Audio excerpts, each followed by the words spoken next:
말씀하실 때 근저당권에 네. 대해서 아까 말씀하셨는데 저당권 그리고 근저당권의 정의랑 차이점을 좀 알 수 있을까요? 사실 이거를 법률적인 정의를 말씀드리면 내용이 너무 딱딱해질 것 같아요. 그래서 좀 간략하게만 말씀을 드리자면은 근저당권은 저당권의 일부라고 보시면 됩니다. 네. 저당권 같은 경우에는 돈을 빌려주는 사람이 있을 거고 그 빌려주는 사람이 예를 들어서 이주임님께 얼마를 빌려줬다. 그리고 이주임님의 부동산을 담보로 해서 빌려줬다. 라는 게 기재가 되어 있는 거고 요 근저당권 같은 경우에는 저희가 은행에서 담보대출을 받을 때 주로 실행이 되는 개념인데 채권 최고액이라는 게 있어요. 정의해 보시면 불특정 다수의 채권이라고 하거든요. 네. 예를 들어서 이주임님이 소유한 부동산을 가지고 은행에 담보대출을 받았을 때 1억을 빌렸어요. 이게 다달이 갚아 나가야 되잖아요. 근데 부득이한 사정이 생겨서 못 갚을 수도 있고 그러면 자연스럽게 이자가 가산이 되겠죠. 이런 가산 이자 그리고 불가피한 상황까지 어느 정도 예측을 해서 은행에서 좀 크게 잡아놓는다고 보시면 될 것 같아요. 오히려 그게 이해하시는 데는 좀 더 도움이 되지 않을까 싶어요. 네. 궁금하신 분들은 자세히 보실 수 있게 이 표 제가 준비해 놨으니까 요거를 좀 보시면 될 것 같고 일반적으로 이제 월세 구하시는 분들이 조금 피하셔야 될 물건이 근저당권 있을 때 채권 최고액이랑 그다음에 뭐 전세권이나 아니면 임차인들 보증금이 기재되어 있을 수 있잖아요. 안 돼 있을 수도 있지만 이런 거의 합을 봤을 때 이 부동산의 전체 시세의 70% 이상이다라고 하면은 그 물건은 웬만하면 안 보시는 게 좋을 것 같습니다. 요즘에 부동산 경기가 되게 어려워졌잖아요. 근데 이제 무리한 투자로 인해서 좀 경매에 넘기는 일이 많아지고 있는데 이때 임차인의 경우 그 보증금에 대한 우려가 굉장히 클 것 같아요. 이럴 때 필요한 것이 대항력이라고 들었거든요. 대항력을 갖추기 위해 필요한 조건들이 있을까요? 네, 대항력부터 좀 먼저 말씀을 드릴게요. 내가 보증금을 돌려받지 않으면은 내가 사용하고 있는 부분을 원래 주인에게 명도하거나 아니면 이전하지 않은 거부할 수 있는 권리라고 생각하시면 돼요. 제가 공부할 때는 돈 안 줘? 그럼 나 못 나가. 이렇게 외우고 공부를 했었거든요. 그러면 그 계약 만기 시까지 계속 있을 수 있는 거예요? 당연하죠. 보증금을 돌려받지 않고서 나가게 되면은 보증금을 오히려 떼일 확률이 높죠. 그러다 보니까 이제 보증금을 돌려받을 수 있는 권리라고 생각하시면 될 것 같아요. 대항력이라는 건. 대항력이 생기기 위해서는 대항 요건이라는 게 있습니다. 그 임대차 같은 경우에는 등기가 없더라도 가능하고 임차인이 주택의 인도라는 거는 이제 점유를 실제로 하는 걸 말하기 때문에 입주해서 살고 있다라고 생각하시면 돼요. 그래서 보통 이삿날 주택의 인도로 하고 많이 이해하시면 되고 주민등록도 전입신고를 해야 되잖아요. 이사하는 날 보통 주택의 인도와 전입신고를 통한 주민등록이 다 되기 때문에 그 다음 날 이사한 다음 날 0시부터 대항력이 생깁니다. 대항 요건을 갖췄을 때. 그러면 임대차 계약을 하고 그리고 주택 인도 받고 그리고 전입신고까지 완료하면 그 다음날 0시부터 그 다음날 0시예요.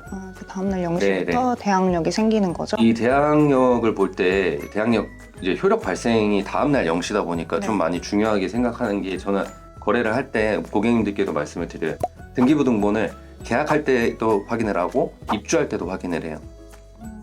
왜냐하면은 이사 들어가시는 날에 맞춰서 악한 집주인은 그날 대출을 받아서 그날 등기를 실행할 수도 있거든요. 그러면은 대항력보다 그 근저당권이 먼저 설정이 되기 때문에 후순위로 밀려버리는 거죠. 최근에 뉴스로도 그렇고 기사로도 굉장히 많이 나온 내용인데 이제 등기부 등본만 믿고 거래를 했다가 피해를 본 사례들이 굉장히 많더라고요.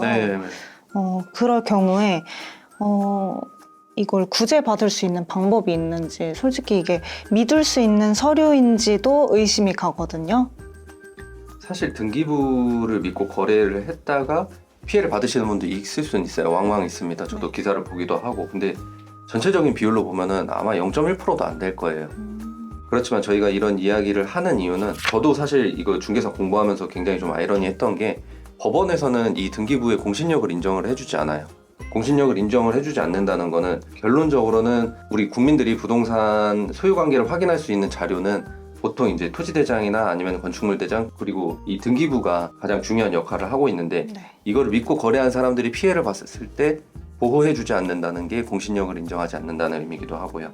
위에서 말씀드린 바와 같이 그 부동산 등기는 뭐 부동산에 대한 권리관계나 아니면 현황이나 이런 거를 굉장히 큰 돈을 들여서 관리를 하고 있어요. 그리고 저 같은 이제 중개사나 아니면 일반 국민들한테 제공할 때 무료로 제공해주지 않는단 말이죠. 서두에서 말씀드렸다시피 한 건당 적게는 700원, 비슷하게는 뭐 1,000원 이렇게까지 네. 돈을 받으면서 발급을 해주고 그쵸. 있는데도 불구하고 그거를 단순히 관리만 해주고 책임은 지지 않겠다라는 게 개인적으로는 조금 어불성설인 것도 생각을 하고요. 사실 그렇게 되는데 어느 정도 이해할 수 있는 부분은 있어요. 그 등기소에서 등기관이 등기를 할 때 예를 들어서 저희 둘이 부동산 매매를 해서 등기를 하는데 실제로 그 현장에 나가서 실제 매매가 됐는지 은행에서 대출은 얼마를 받아서 얼마가 실행이 됐고 이런 거를 확인하지 않고 서류만 잘 갖춰져 있으면 통과가 되거든요.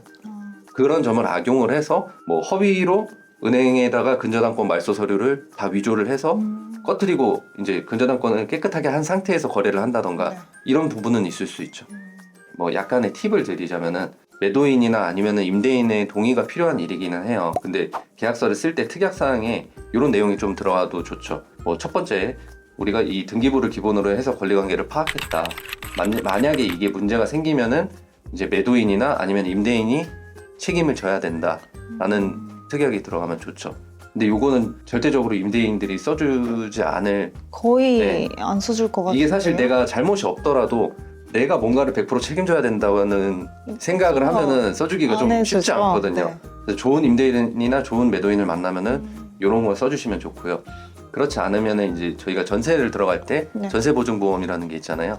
그것처럼 이제 부동산도 권리보험이라는 게 있습니다. 내가 이제 거래를 하는데 금액이 좀 크고 좀 불안하다. 내가 이게 떼일까봐 걱정이 된다 하면은 권리보험에 가입하시는 것도 이제 팁이 될 수 있을 것 같아요. 시가 한 3억 원 기준으로 했을 때 네. 권리보험료는 한 15만 3천 원 정도거든요. 보험비를 한 번만 내면 되기 때문에 권리보험을 이용하시는 것도 어느 정도 좀 팁이 되실 수 있다. 괜찮은 이렇게 것 말씀드리고 같아요. 싶네요. 네, 저희 오늘 등기부 등본에 대해서 좀 알아봤는데요. 이제 앞으로 부동산 계약을 하시는 분들에게 좀 많이 도움이 됐으면 좋겠어요. 네, 사실 오늘 말씀드린 거는 빙산의 일각이라고 할 정도로 그래요? 네, 전부 다를 말씀드리기에는 사실 시간적으로 좀 제한되는 부분도 있고 내용도 굉장히 좀 딱딱하다 보니까 쉽게 이해하실 수 있는 방향으로 좀 설명을 드렸습니다. 꼭 필요한 내용들만 담겨 있는 거죠. 저희 영상을 보시고 도움이 되는 분이 한 분이라도 계시다면 참 다행일 것 같아요. 네, 저도 많은 분들에게 도움이 됐으면 좋겠고 저희는 그럼 식사하러 가실까요? 네. 추운데 뭐 먹죠?